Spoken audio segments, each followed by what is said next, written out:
honestly tired of Zionists making me waste my life hating them. What? You know, I'm becoming more and more convinced that one of the leading causes for the spike in Jew hatred these days, specifically the Jew hatred that manifests itself on the conservative right, is from a series of blame shifting from losers with no life. This video is the perfect example of this.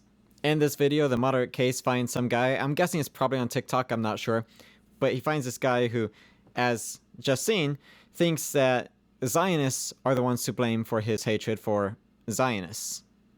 That's not a particularly long video, so let's just watch the entire thing. I'm honestly tired of Zionists making me waste my life hating them. Brother, I promise you that nobody but yourself is making you waste your life. You are the one who is in control of your emotions. You are the one who is in control of your thoughts, and it is not the Zionists' fault that you hate them. It's your fault. It's your doing. It's your choosing. All I had to do was look through a couple of videos on your profile to come to the conclusion that it's not Zionism that's failed you. It's not Zionism that has made you believe that your life is a waste.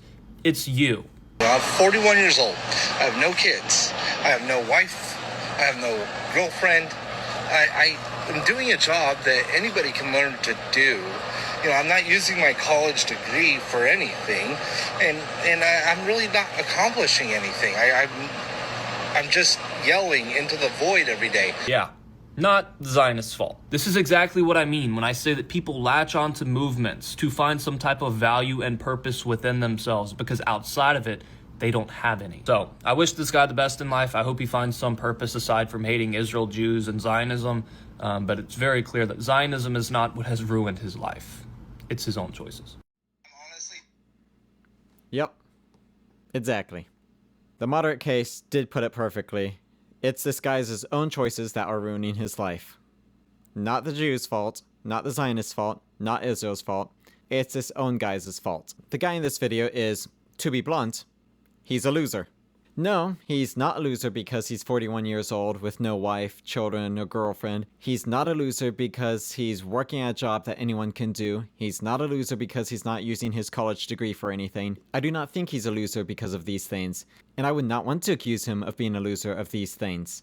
I could not even accuse him of being a loser of these things. I also don't have a wife, don't have any kids, don't have a girlfriend. I'm also working just a regular job and not using my college degree for it. So I can't criticize him for these things, nor would I want to. I understand very well the emptiness of having no one to be responsible for. I understand the meaninglessness when living just becomes surviving. So I'm very sympathetic to this guy in these regards. The reason he's a loser is because instead of taking responsibility for his own life, he's just choosing to blame other people for it. Specifically, he's choosing to blame a particular people group that's become really popular to hate on. Well, sir, that takes no courage, no creativity, and it still doesn't solve the problem that is yourself. Instead of doing some soul searching and finding meaning in his own personal life, he's latching on to a dangerous movement that hates, criticizes, and gaslights the most persecuted people in all human history, just to get a little bit of attention, just to get a little bit of sense of self-worth.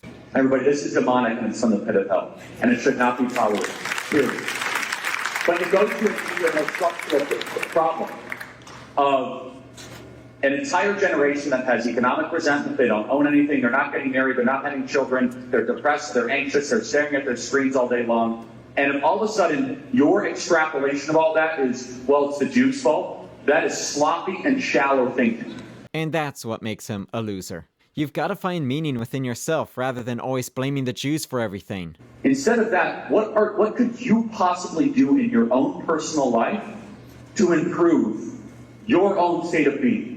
If you are blaming 0.02% of the world's population for all of your problems, that is not going to be good for your soul. It's not good for your psychology. It's not good for your future in any way, shape, or form. Now look, I too might be working a job that anyone can do, but the question is, what are you doing at your job every day? Are you showing up to work, putting in your bare minimum just to get paid? You've got to bring something to the table. You've got to be excellent in something. Don't just show up, do what you get paid for, and go home. Show up, put your best effort in, go above and beyond what's expected of you. Look for opportunities in your job for growth. I bottle dog shampoo for a living.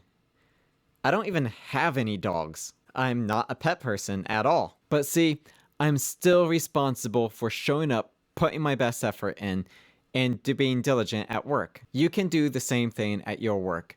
Nothing's keeping you from growing at your job. Nothing's keeping you from learning something new at your job. Nothing's keeping you from being flexible. Nothing's keeping you from looking for opportunities to better serve your company. Entry-level work may be something that anyone can do, but a growth mindset is not something that anyone has. So if you can develop that, that's where you'll be truly unique and valuable. Now, as for my college degree, no, my college degree is not making dog shampoo, let alone bottling dog shampoo.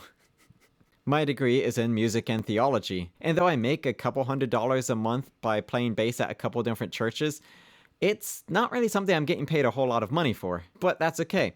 I did not go to college to study music and theology thinking that I was going to land a job that was going to make me rich. Music and theology are two studies that is very difficult to find a good paying job doing. And throughout college, I regularly made jokes that whenever I go on a first date, I have to be like, look, we're not going to be rich.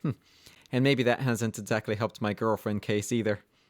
But no, so I did not go to college expecting to make a whole bunch of money from the things I was studying in college. I went to study music and theology because those are things that I'm passionate about. Now, am I using what I learned at college? In a sense, no.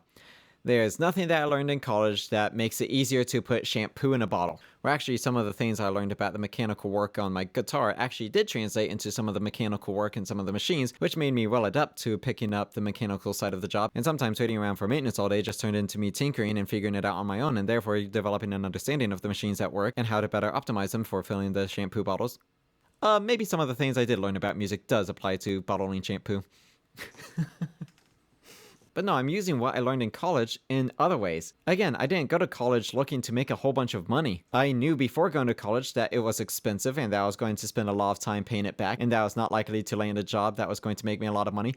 I went because I was passionate about it. But me and some friends at work have actually organized a band that we will play at work-related events. But the main way I'm using what I learned in college is actually in my own projects. In the last couple of years, I have released 2 separate music albums. These albums have been a whole lot of work, with me writing the music, transcribing the music, learning the music on multiple different instruments, rehearsing the music, recording the music, playing the music, then mixing the music. Right? It's been a lot of work. The second album, by the way, has an entire symphony on it, and that's something that when people hear that I wrote an entire symphony, they're pretty impressed by it. But a lot of what I learned at college has helped me to be able to do this. And now granted, again, I am not getting paid for this, so why am I doing it? Well, again, because it's what I'm passionate about. It's what I love to do. 2 things I would advise this guy on. 1, don't equate your life value to whether or not you make money for what you like doing. Find what makes enough money to pay your bills, and find what makes you happy in life. If those 2 things align, then, like, congratulations, that's fantastic for you. But quite often in life, those things will not align. And I'll just encourage anyone to just find that balance of the things you love and the things that give you meaning, and the things that are actually practical in paying for life and living life. And again, this isn't to say this makes it all easy. It's not like I'm on top of the world every time I drop a new album, but as the years continue to slip by, especially continuing to get older without having a wife, children, or a girlfriend, or especially while watching my sister raise a family and seeing her children get older each year, having these passion projects is something that, well, the years aren't just passing by. I'm still building something. I'm still doing something with my life. And even though I don't have a whole bunch of followers on Spotify, I know that I've accomplished something. And sometimes that's enough. Now, see, I don't have all the answers.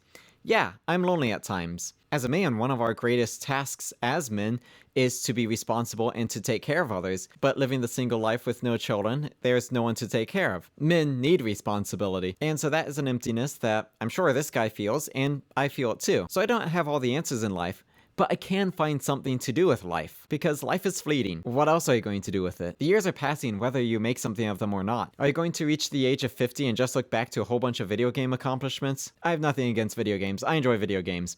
In fact, one of my favorite videos that I made was about a video game. But you've got to have something in life, and it's on you to find it. Because see, you're not the chosen one.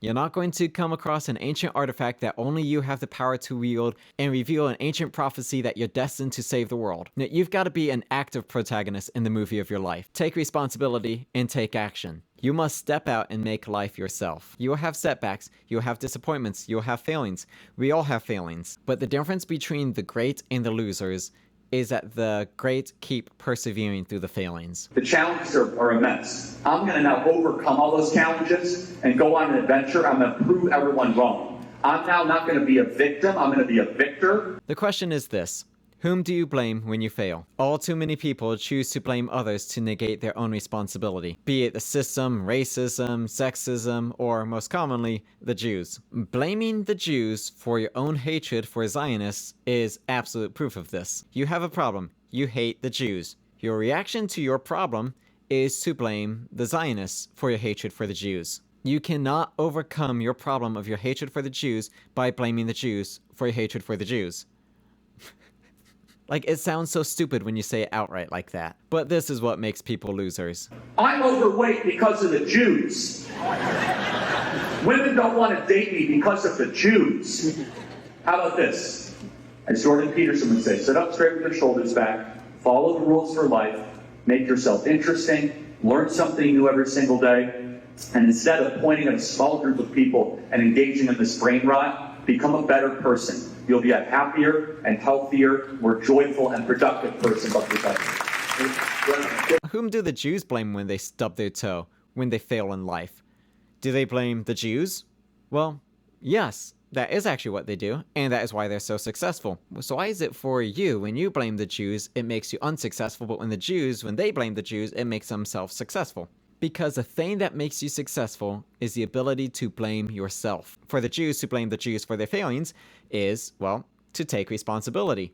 But for you to blame the Jews for your failings is to pass responsibility off. But one of the surest signs of a successful person is somebody who is willing and able to take responsibility themselves. So when the Jews blame the Jews for their failings, that is, when they blame themselves, that puts them in a position that statistically increases their likelihood of success. And so that's why they're so successful in every aspect of life, be it medicine, science, law, music, film, entrepreneurship. Jews are so successful in every aspect of life because they take responsibility. People who hate Jews are such losers because they don't take responsibility. Winners are people who take responsibility for their own failings in life, rather than blaming others. Only when we acknowledge our failings can we make changes to make improvements. And through those changes comes growth, and through that growth comes success. But success requires work and discipline. If you don't have it, you won't grow. If you don't have a winner's mindset, you'll just blame others for your failings. And blaming Jews is what has kept Gaza from progressing in 80 years. Blaming Jews is what has kept West Bank as 80 years of refugees. But yeah, this will further emphasize my points here. I'm not sure if this guy is a Christian, but I would recommend reading this book called the Bible. And in the Bible, in the Old Testament, before Jesus entered the scene, the Old Testament was written to the Jews. There's a particular book called Jeremiah. Now, Jeremiah lived at a time when the ancient Israelites were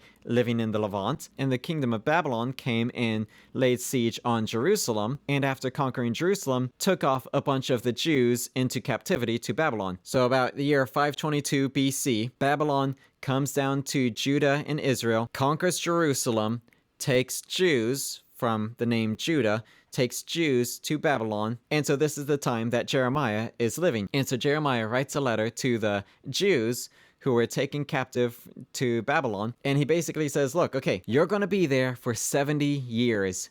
So build houses, get comfortable. Don't just live as refugees because you're going to be there for a while. So Jeremiah told the Jews to build houses in Babylon because they're going to be there for 70 years. The Palestinians have been refugees for 80 years. See, this is why the Jews have a winning mentality, because they're going to build houses when they're in exile for 70 years. That's why Jews have prospered throughout the diaspora, because they're not just playing the pity card waiting to return to Jerusalem. They're building stuff in the nations they're exiled into, so that then when they return to Jerusalem, they have developed that winning mindset, and they're able to rebuild Jerusalem, rebuild Israel, into a prosperous nation again. The Palestinians don't have this mindset. The Palestinians have victim mentality. The Jews built houses because they knew they were going to be in captivity for 70 years. The Palestinians still live in tents after 80 years. That is the difference between the winner's mindset of the Jews and the victim mindset of the Palestinians. Blaming Jews is what has created multi-generational refugees in cities that the Palestinians refuse to build. And blaming Jews is what keeps losers like this guy shouting into the void. Any young person that goes into this hyper online brain rot, you are serving yourself over to your own demise. Make something of life yourself. Stop blaming the Jews. If you're on the road to failure, it's your own ass fault. So anyway, guys, stop blaming the Jews for all your problems. But thanks for watching, and God bless.